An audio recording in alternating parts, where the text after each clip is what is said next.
They were talking about this, and Christopher Columbus thought that they were talking about this. But if you do eye contact with him, he's gonna hunt you at night. I didn't do enough? It looked like you didn't do enough.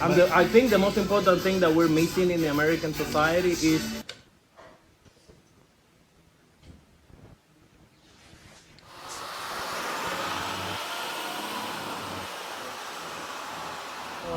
Dímelo.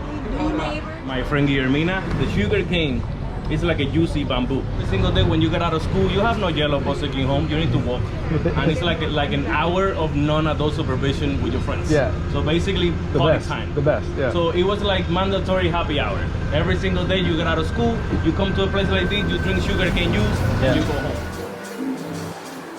Before Christopher Columbus arrived, we became the first migration that went from south to north in the continent. So we are people from the Amazon forest that start coming like from little island to little island until they arrive to the Caribbean.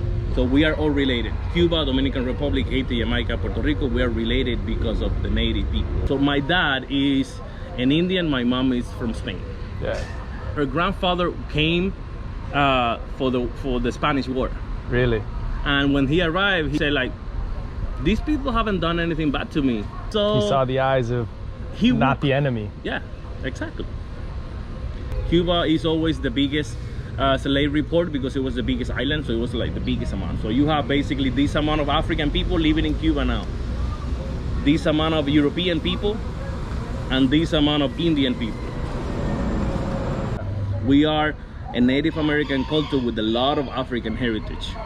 I have more in common with a person from Nigeria than from a person from Mexico. That's interesting. Cuban food is Creole food. Rice, beans, barbecue, fried chicken, fried okra, collard greens, cornbread. Like that's what Cuban food is, because we cook like Africans. You're gonna see like the chickens roaming around. Why the chickens arrive?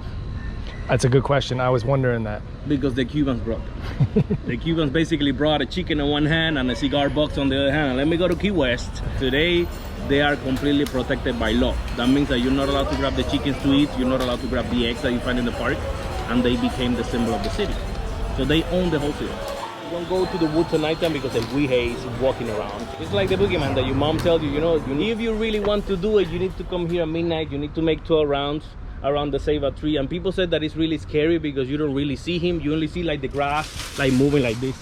Like something is running around, but you don't really see him because he's really small and fast. So they said that if you really want to see him, you need to be smoking a cigar, because the red light of the cigar is gonna call his attention, and that's the moment that you can see him. But if you do eye contact with him, he's gonna hunt you at night, meaning that he's going to kick you out of the forest, he's gonna follow you home and hide under your bed until the sun rises. So no thank you, I didn't do that. Doesn't feel like you are in the United States anymore. With the colors, the smell of the food. The filler is a combination of 3 different layers of tobacco together. That's what she's doing over there. She's removing the stamp and she's making 3 different colors together, like you see here. You see that he removed the stamp. The stamp is removed because the highest concentration of nicotine is on the stamp, and you don't want to smoke that. That's what is inside cigarettes. The cigarettes are made with the stamp. This is the result after the 30 minutes.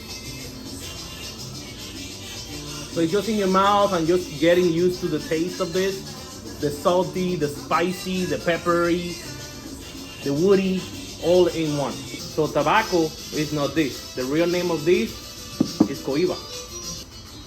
This is tobacco. The Indians were like, do you want to try the tobacco? Do you want to try the tobacco? They were talking about this, and Christopher Columbus thought that they were talking about this. We only smoke tobacco 4 times a year. Every equinox and every solstice ceremony. The rest of the year, the only person that is allowed to smoke is the shaman. It is more to communicate with the ancestors.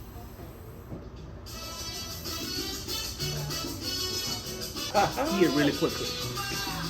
Of course, you're gonna open your third eye. Of course, you're gonna see your dead grandmother sitting next to you. Try with this.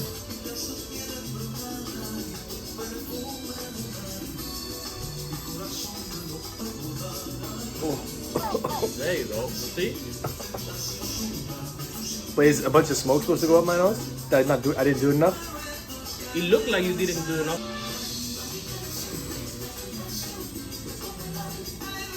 And you do that, no more stopping up. No more nothing. See, you don't want to overdo it because you don't want to get like too fucked up, but Yeah, speak for yourself. you dip it on and it tastes 3 times better. Oh, so good. If you drink all this by yourself, you're gonna become Spider-Man. So it's like little by little, you don't drink too much. He was right. After dipping and tasting and smoking through different idols and different orifices, I was, in fact, feeling like Spider-Man. And naturally, we tangled ourselves in a web of politics, as hopped up new friends often do. But at some point, it struck me quite plainly what Yoel had hopes for. A place where, despite being worlds apart, there was no daylight between us. And I wondered how much of it I'd see as I made my way south. I think the most important thing that we're missing in the American society is community. The way of thinking that if you have a good relationship with your neighbor, you don't need to have a fence.